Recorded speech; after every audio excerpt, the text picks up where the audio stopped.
Members of Maine law enforcement say having the trust of the community is vital to their work. These are what we call positions of public trust. And so we endow our corrections officers and our law enforcement officers with a tremendous amount of responsibility.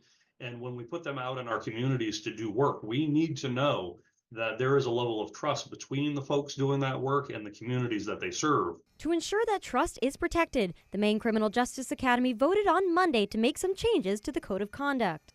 The Academy is responsible for certifying all members of Maine law enforcement, and up until now, they only had the authority to discipline a certificate holder for a violation of criminal law.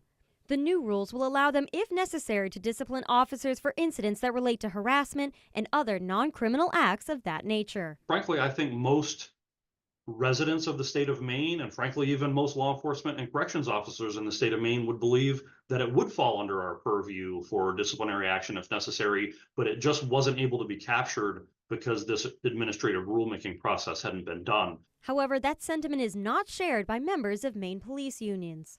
In a joint letter made by the executive directors of the Maine Association of Police and the Maine State Law Enforcement Association, they described the new rules as vague and not establishing or outlining issues dealing with ultimate authority and due process. They declined to provide additional comments but say they still stand by the statements made. Members of the board say they took all concerns into consideration and all certified officers will be provided due process. Once we've lived with these rules for a little while, I believe both the unions, Maine's rank and file law enforcement, chief law enforcement officers, and the academy board are all going to be quite comfortable with how they're operating.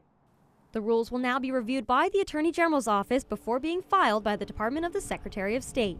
In studio, Grace Blanchard, ABC 7 and Fox 22 News.